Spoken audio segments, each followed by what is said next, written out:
sejam muito bem-vindos a mais um Giro do Almoço. A gente não chega animado pelo resultado de sábado, mas também não tem muito tempo para pensar, afinal já tem amanhã a partida da Libertadores. Então a gente vai falar aqui sobre esse jogo de ida, a gente tem algumas questões aí com relação à escalação para essa partida, quem pode estar à disposição, quem não poderá entrar nesse jogo. Além disso, vamos falar também sobre a denúncia que o Fluminense vai fazer com relação à arbitragem desse sábado. Tem informação nova sobre Luan Brito, Fred, Seleção Brasileira, então vem comigo para mais um Giro do Almoço. Meu nome é Julia Cunha e esse é o Jornada Catel 1902.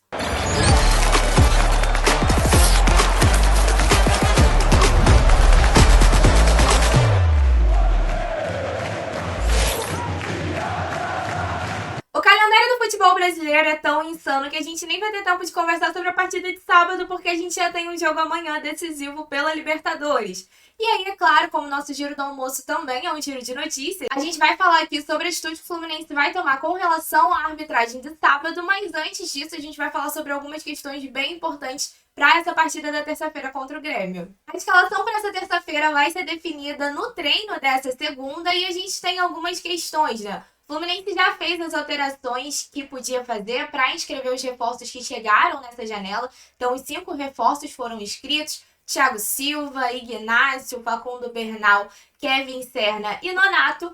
Só que a gente tem uma questão para esse jogo. Apesar da galera ter gostado da estreia do Ignácio, o Ignácio não pode entrar nesse jogo de ida das oitavas de final da Libertadores. Isso porque ele precisa cumprir uma suspensão que ele levou ainda quando estava jogando pelo Sporting Cristal na pré-Libertadores desse ano.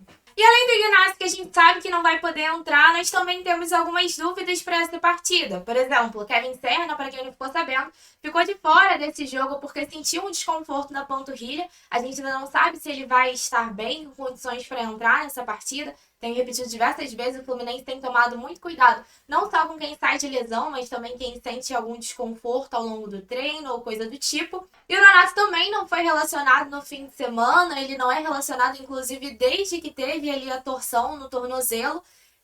A gente fica nessa expectativa pelo retorno. Outro que pode se tornar um problema em termos de estar disponível para o Mano Menezes ou não é o Diogo Barbosa. O Diogo Barbosa sai da partida contra o Vasco ali sentindo, mancando. Até na coletiva de imprensa, o Mano Menezes é questionado sobre isso, porque é perceptível que ele sente dor ali quando ele sai de campo. E o Mano fala que ele seria reavaliado nesse domingo, acreditava que ele estaria em condições do jogo da terça-feira, mas desde então, até o momento que eu tô gravando esse vídeo, a gente não teve ali alguma informação nova sobre o Diogo Barbosa. Talvez ele seja um desfalque para essa partida. Há de se lembrar que o Marcelo também não foi relacionado. Então, talvez a gente veja o Esquerdinha ganhando uma oportunidade de titular. Quem sabe?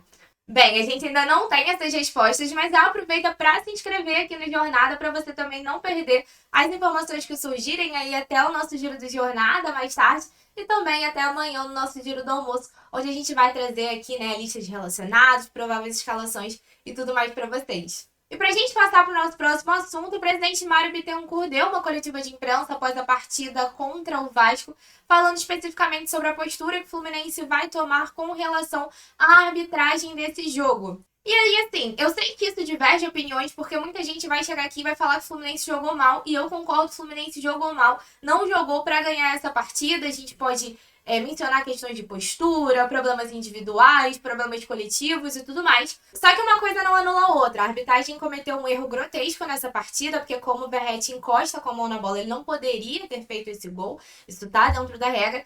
E eu acho legal a gente... Vocês já devem estar cansados de ver a reprise aí, já saiu o áudio do VAR.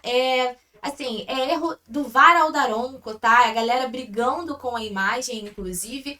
Só que vocês já devem estar até cansados de rever esses trechos, então o que eu acho importante colocar aqui também é a fala do Mário Bittencourt. Porque após partidas em que o Fluminense é prejudicado com relação à arbitragem, eu vejo muita gente comentar assim, que sente falta de uma postura do Fluminense, o Fluminense tem que correr atrás.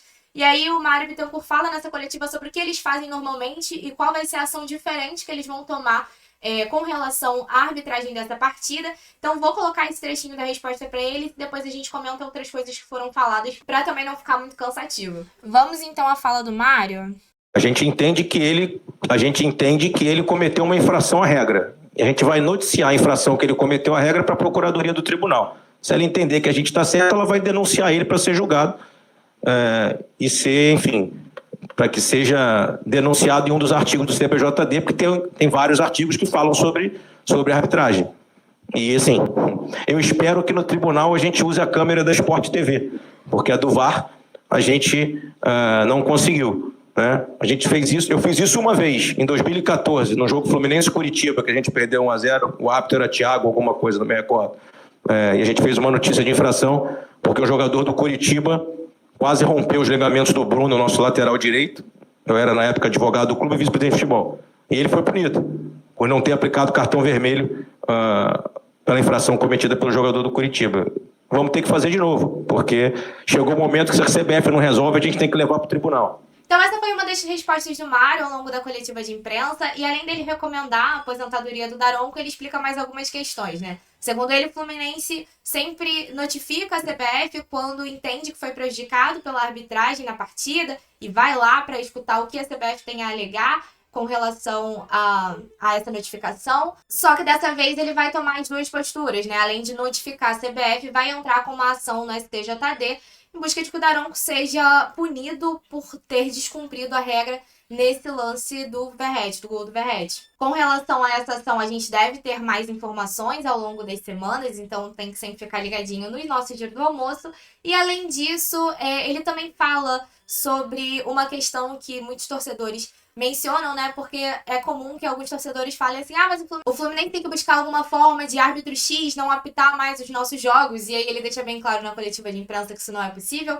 Acho que vale mencionar isso aqui, porque acredito que seja realmente dúvida de algumas pessoas. E nessa coletiva de imprensa ele também foi questionado sobre a venda do Kaique Almeida. Quem fez a pergunta foi o Cauã Tinoco, mas sobre isso o Mário Bittencourt se recusou a responder. Agora, se você está assistindo esse vídeo até aqui, eu imagino que você tenha gostado de alguma coisa no nosso giro, então eu vou pedir para você deixar o seu like.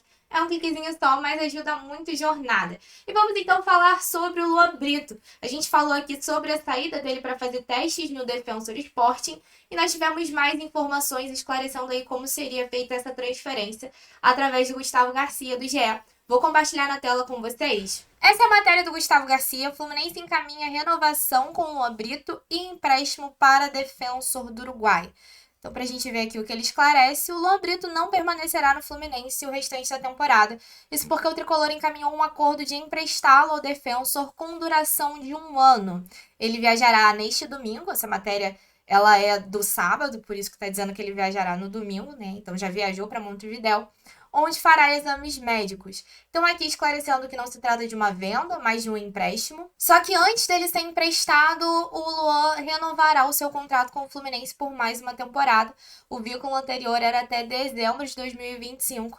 Então agora ele vai ter o seu contrato renovado por mais 1 ano. E aí ele diz aqui que a informação foi dada pelo Nico Mussetti, que a gente trouxe aqui, e confirmada pelo GE.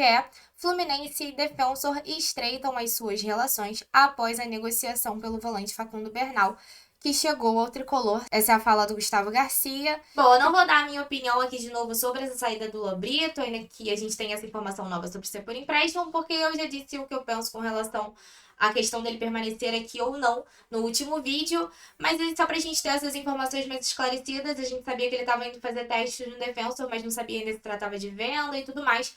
E agora tem esse acréscimo dessa informação em que esse contrato vai ser renovado por mais uma temporada antes dessa movimentação. E pra fechar, todo mundo ficou surpreso no fim da sexta-feira com o anúncio do Fluminense com relação à saída do Fred da direção do clube. Então, para quem ficou por fora da situação, foi o próprio Fred que pediu o seu desligamento. Ele alegou sair por questões pessoais. Até dei uma olhada nas notícias de bastidores e tudo mais, mas ninguém sabe o motivo exato dessa saída, né? Mas enfim, um acontecimento que acabou saindo muito estranho, né? Ninguém esperava essa saída. Agora não se sabe nem o que vai ser feito com relação ao cargo do Fred, porque esse cargo foi criado para ele. Então, se alguém vai ocupar esse cargo ou não. Mas enfim, estão trazendo aqui essa informação. Cara, e uma coisa que a gente não pode deixar passar, parabéns às nossas guerreiras da seleção pela medalha de prata nos Jogos Olímpicos. A gente acabou não vencendo os Estados Unidos, mas a gente foi garfado nesse jogo também, tá? Diga-se de passagem.